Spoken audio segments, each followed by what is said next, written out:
Hey guys, this is your text and questions assignment. So for this assignment, what you have to do is with this video, it's basically a follow along video. So you will play it and read the text with me.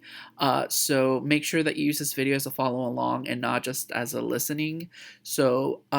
What you have to do is that there's a couple of places where you have questions to answer. So when that happens, I'll read the question, maybe explain a little bit further, and then I'll say you may pause the video now to answer the question. You go ahead, pause the video, answer the question, and once you're ready to go, just simply click play and continue following along. So here we go. Let me go ahead and make myself disappear so we can go ahead and start the story. So the name of this text is The Lottery by Shirley Jackson. The morning of June 27th was clear and sunny with the fresh warmth of a full summer day. The flowers were blossoming profusely and the grass was richly green. The people of the village began to gather in the square, between the post office and the bank, around 10 o'clock. In some towns, there were so many people that the lottery took 2 days and had to be started on June 26. But in this village, where there were only about 300 people, the whole lottery took less than 2 hours, so it could begin at 10 o'clock in the morning and still be through in time to allow the villagers to get home for noon dinner. The children assembled first, of course. School was recently over for the summer, and the feelings of liberty sat uneasily on most of them. They tended to gather together quietly for a while before they broke into the Boister's play, and their talk was still of the classroom and the teacher, of books and reprimands. Bobby Martin had already stuffed his pockets full of stones, and the other boys soon followed his example. Selecting the smoothest and roundest stones, Bobby and Harry Jones and Dickie Delacroix, the villagers pronounced their name Delacroix, eventually made a great pile of stones in one corner of the square and guarded it against the raids of the other boys. The girls stood aside, talking amongst themselves, looking over their shoulders at the boys, and the very small children rolled in the dust or clung to the hands of their oldest brothers or sisters. Soon the men began to gather, surveying their own children, speaking of planting and rain, tractors and taxes. They stood together, away from the piles of stones in the corner, and their jokes were quiet and they smiled rather than laughed. The women, wearing faded house dresses and sweaters, came shortly after their menfolk. They greeted one another and exchanged bits of gossip as they went to join their husbands.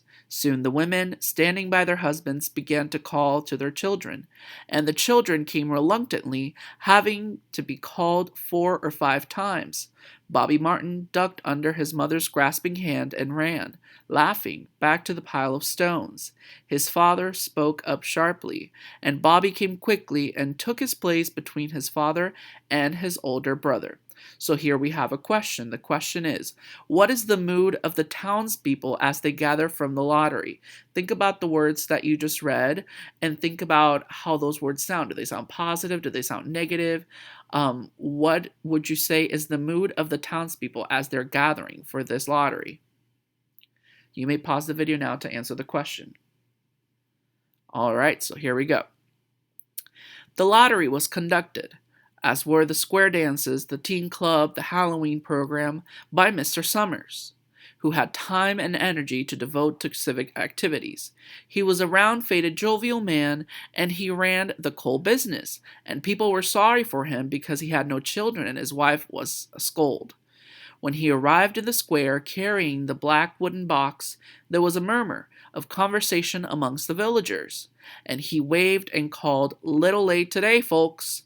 The postmaster, Mr. Graves, followed him, carrying a 3-legged stool, and the stool was put in the center of the square, and Mr. Summers set the black box down on it. The villagers kept their distance, leaving a space between themselves and the stool, and when Mr. Summers said, "Some of you fellows want to give me a hand?" There was a hesitation before 2 men, Mr. Martin and his oldest son, Baxter, came forward to hold the box steady on the stool while Mr. Summers stirred up the papers inside. The original paraphernalia for the lottery had been lost long ago, and the black box, now resting on the stool, had been put into use even before Old Man Warner, the oldest man in town, was born. Mr. Summers spoke frequently to the villagers. The oldest man in town was born. Mr. Summers spoke frequently to the villagers about making a new box, but no one liked to be upset. No one liked to upset even as much tradition as was represented by the black box. There was a story that the present box had been made with some pieces of the box that had preceded it.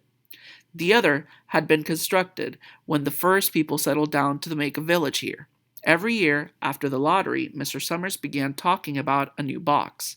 But every year the subject was allowed to fade off without anything's being done. The black box grew shabbier each year. By now it was no longer completely black, but splintered badly along one side to show the original wood color, and in some places faded or stained. Mr. Martin and his oldest son, Baxter, held the black box securely on the stool until Mr. Summers had stirred the papers thoroughly with his hand. Because so much of the ritual had been forgotten or discarded, Mr. Summers had been successful in having slips of paper substituted for the chips of wood that had been used for generations. Chips of wood, Mr. Summers had argued, had been all very well when the village was tiny, but now that the population was more than 300 and likely to keep on growing, it was necessary to use something that would fit more easily into the black box. The night before the lottery, Mr. Summers and Mr. Graves made up the slips of paper and put them in the box, and it was then taken to the safe of Mr. Summers's coal company and locked up until Mr. Summers was ready to take it to the square the next morning. The rest of the year the box was put away, sometimes one place, sometimes another. It had spent 1 year in Mr. Graves's barn and another year underfoot in the post office, and sometimes it was set on a shelf in the Martin grocery and left there. So here's 2 questions. The first one is, describe the lottery box. What are the physical descriptions given about the lottery box? And then the second question, how do the townspeople view the lottery box? So there's a couple of opinions here about the lottery box. What are they? Go ahead and write them down and pause the video if you would like to answer now. Alright, let's go ahead and carry on. There was a great deal of fussing to be done before Mr. Summers declared the lottery open. There were the lists to make up of heads of families, heads of households in each family, members of each household in each family. There was the proper swearing in of Mr. Summers by the postmaster as the official of the lottery. At one time, some people remembered there had been a recital of some sort performed by the official of the lottery, a perfunctory, tuneless chant that had been rattled off duly each year. Some people believed that the official of the lottery used to stand just so when he said or sang it. Others believed that he was supposed to walk amongst the people, but years and years ago this part of the ritual had been allowed to lapse. There had also been a ritual salute, which the official of the lottery had had to use in addressing each person who came up to draw from the box. But this also had changed with time, until now. It was felt necessary only for the official to speak to each person approaching. Mr. Summers was very good at all this. In his clean white shirt and blue jeans, with one hand resting carelessly on the black box, he seemed very proper and important as he talked interminably to Mr. Graves and the Martins. Just as Mr. Summers finally left off talking and turned to the assembled villagers, Mrs. Hutchinson came hurriedly along the path to the square, her sweater thrown over her shoulders, and slid into the place in the back of the crowd. "Clean forgot what day it was," she said to Mrs. Delacroix, who stood next to her, and they both laughed softly. "Thought my old man was out back stocking wood," Mrs. Hutchinson went on. "And then I looked out the window and the kids was gone. And then I remembered it was the 27th and came a-runnin'." She dried her hands on her apron, and Mrs. Delacroix said, "You're in time, though. They're still talking up there." Mrs. Hutchinson craned her neck to see through the crowd and found her husband and children standing near the front. She tapped Mrs. Delacroix on her arm as a farewell and began to make her way through the crowd. The people separated good-humoredly to let her through. 2 or 3 people said in voices just loud enough to be heard across the crowd, "Here comes your Mrs. Hutchinson!" and "Bill, she made it after all." Mrs. Hutchinson reached her husband, and Mr. Summers, who had been waiting, said cheerfully, "Thought we were going to have to get on without you, Tessie." Mrs. Hutchinson said, grinning, "Wouldn't have me leave 'em dishes in the dink, now would you, Joe?" And soft laughter ran through the crowd as the people stirred back into position after Mrs. Hutchinson's arrival. Now here's another question. How does the town respond to Mrs. Hutchinson's lateness? Go ahead and pause the video to answer the question now. All right. "Well now," Mr. Summers said soberly, "guess we better get started. Get this over with so's we can go back to work. Anybody ain't here?" "Dunbar," several people said. "Dunbar, Dunbar." Mr. Summers consulted his list. "Clyde Dunbar," he said. "That's right. He's broke his leg, hasn't he? Who's drawing for him?" "Me, I guess," a woman said, and Mr. Summers turned to look at her.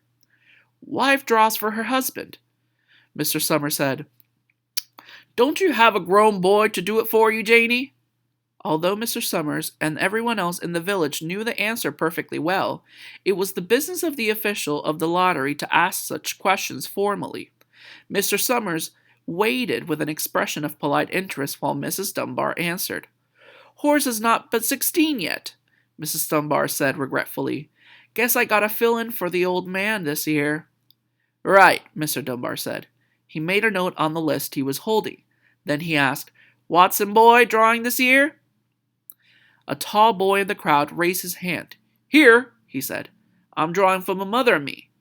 He blinked his eyes nervously and ducked his head as several voices in the crowd said things like, "Good fellow, Jack," and "Glad to see your mother's got a man to do it."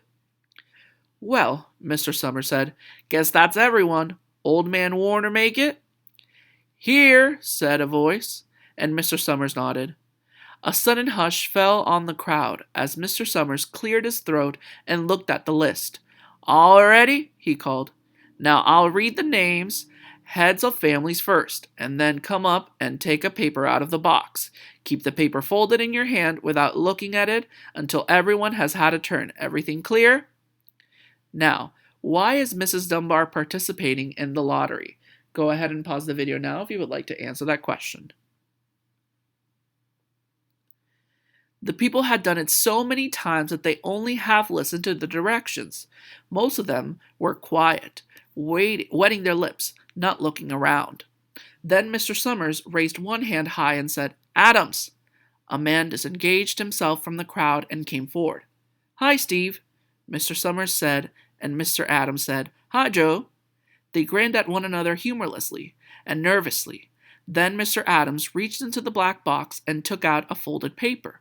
He held it firmly by one corner as he turned and went hastily back to his place in the crowd, where he stood a little apart from his family, not looking down at his hand. Now here's another question. Do the rituals of the lottery seem to be more formal or casual? How do you know? So here, I want you to look for evidence. Think about how it seems now, based after all these years and all the things that the author is telling you about the lottery.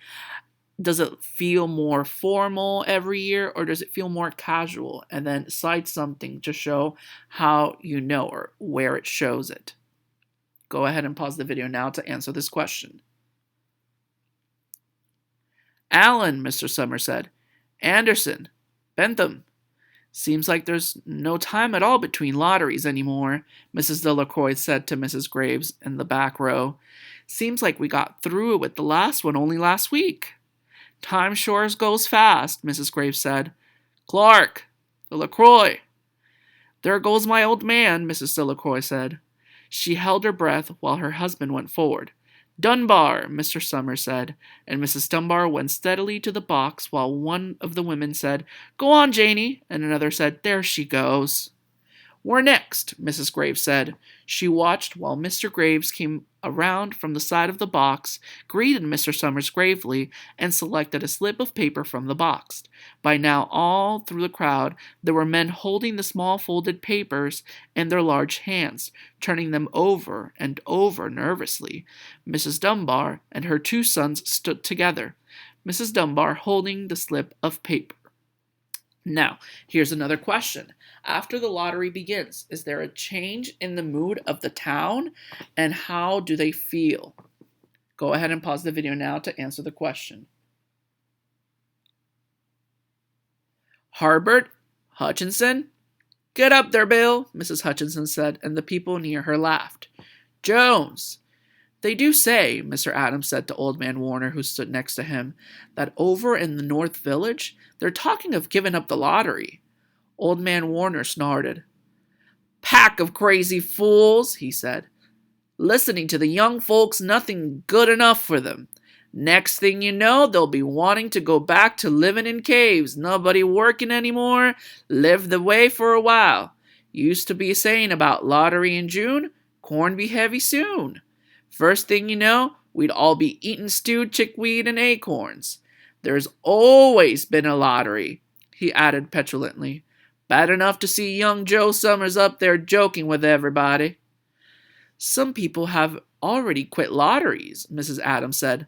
Nothing but trouble in that, Old Man Warner said stoutly. Pack of young fools. Now here's another question. How does Old Man Warner respond to the suggestion of change, and why? Go ahead and pause the video now to answer the question. Martin and Bobby Martin watched his father go forward. Overdyke, Percy. I wish they'd hurry, Mrs. Dunbar said to her oldest son. I wish they'd hurry. They're almost through, her son said. You get ready to run and tell Dad, Mrs. Dunbar said. Mr. Summers called his own name and then stepped forward precisely and selected the slip of paper from the box. Then he called, Warner! 77th year I've been in the lottery, Old Man Warner said as he went through the crowd. 77th time. Watson, the tall boy, came awkwardly through the crowd. Someone said, Don't be nervous, Jack. And Mr. Summers said, Take your time, son. Zanini. After that, there was a long pause, a breathless pause, until Mr. Summers, holding a slip of paper in the air, said, All right, fellows. For a minute, no one moved. And then all the slip of paper were opened. Suddenly, all the women began to speak at once, saying, Who is it? Who's got it? Is it the Dunbars? Is it the Watsons? Then the voices began to say, It's Hutchinson! It's Bill! Bill Hutchinson's got it! Go tell your father, Mrs. Dunbar said to her oldest son. People began to look around to see the Hutchinsons. Bill Hutchinson was standing quiet, staring down at the paper in his hand. Suddenly, Tessie Hutchinson shouted to Mr. Summers, You didn't give him enough time to take any paper he wanted. I saw you. It wasn't fair. Be a good sport, Tessie, Mrs. Delacroix called, and Mrs. Graves said, All of us took the same chance. Shut up, Tessie, Bill Hutchinson said. Well, everyone, Mr. Summers said. That was done pretty fast, and now we've got to be hurrying a little more to get done in time. He consulted his next list. Bill, he said, you draw for the Hutchinson family. You got any other households in the Hutchinsons? There's Don and Eva, Mrs. Hutchinson yelled. Make them take their chance. Daughters draw with their husbands' families, Tessie, Mr. Summers said gently. You know that as well as anyone else. It wasn't fair, Tessie said. I guess not, Joe, Bill Hutchinson said regretfully. My daughter draws with her husband's family. That's only fair. And I've got no other family except the kids. Then, as far as drawing for families is concerned, it's you, Mr. Summers said in explanation. And as far as drawing for households is concerned, that's you too, right? Right, Bill Hutchinson said. How many kids, Bill? Mr. Summers asked formally. 3, Bill Hutchinson said. There's Bill Jr., and Nancy, and little Dave, and Tessie and me. All right then, Mr. Summers said. Harry, you got the tickets back? Mr. Graves nodded and held up the slips of paper. Put them in the box then, Mr. Summers directed. Take Bill's and put it in. I think we ought to start over, Mrs. Hutchinson said, as quietly as she could. I tell you it wasn't fair. You didn't give him time enough to choose. Everybody saw that. Mr. Graves had selected the 5 slips and put them in the box, and he dropped all the papers but those onto the ground, where the breeze caught them and lifted them off. Listen, everybody, Mrs. Hutchinson was saying to the people around her. Ready, Bill? Mr. Summers asked, and Bill Hutchinson, with one quick glance around at his wife and children, nodded. Remember, Mr. Summers said, take the slips and keep them folded until each person has taken one. Harry, you help little Dave. Mr. Graves took the hand of the little boy, who came willingly with him up to the box. Take a paper out of the box, Davy, Mr. Summers said. Davy put his hand in the box and laughed. Take just one paper, Mr. Summers said. Harry, you hold on to it for him. Mr. Graves took the child's hand and removed the folded paper from the tight fist and held it while little Dave stood next to him and looked up at him warningly. Nancy next, Mr. Summers said. Nancy was 12, and her school friends breathed heavily as she went forward, switching her skirt, and took a slip daintily from the box. Bill Jr., Mr. Summers said, and Billy, his face red and his feet overlarge, nearly knocked the box over as he got a paper out. Tessie, Mr. Summers said. She hesitated for a minute, looking around defiantly, and then set her lips and went up to the box. She snatched the paper out and held it behind her. Bill, Mr. Summers said, and Bill Hutchinson reached into the box and felt around, bringing his hands out at last with the slip of paper in it. The crowd was quiet. A girl whispered, I hope it's not Nancy, and the sound of the whisper reached the edges of the crowd. It's not the way it used to be, Old Man Warner said clearly. People ain't the way it used to be. All right, Mr. Summers said. Open the papers. Harry, you open little Dave's. Mr. Graves opened the slip of paper, and there was a general sigh through the crowd as he held it up, and everyone could see that it was blank. Nancy and Bill Jr. opened theirs at the same time, and both beamed and laughed, turning around to the crowd and holding their slips of paper above their heads. Tessie, Mr. Summers said. There was a pause, and then Mr. Summers looked at Bill Hutchinson, and Bill unfolded his paper and showed it. It was blank. It's Tessie, Mr. Summers said, and his voice was hushed. Show us her paper, Bill. Bill Hutchinson went over to his wife and forced the slip of paper out of her hand. It had a black spot on it, the black spot Mr. Summers had made the night before with the heavy pencil in the coal company office. Bill Hutchinson held it up, and there was a stir in the crowd. All right, folks, Mr. Summers said, let's finish quickly. Although the villagers had forgotten the ritual and lost the original black box, they still remembered to use stones. The pile of stones the boys had made earlier was ready. There were stones on the ground with the blowing scraps of paper that had come out of the box. Mrs. Delacroix selected a stone so large she had to pick it up with both hands, and then turned to Mrs. Dunbar. Come on, she said. Hurry up. Mrs. Dunbar had a small stones in both hands, and she said, gasping for breath, I can't run at all. You'll have to go ahead and I'll catch up with you. The children had stones already, and someone gave little Davy Hutchinson a few pebbles. Tessie Hutchinson was in the center of a cleared space by now, and she held her hands out, desperately, as the villagers moved in on her. It isn't fair, she said. A stone hit her on the side of the head. Old Man Warner was saying, come on, everyone. Steve Adams was in the front of the crowd of villagers, with Mrs. Graves beside him. It isn't fair! It isn't right! Mrs. Hutchinson screamed.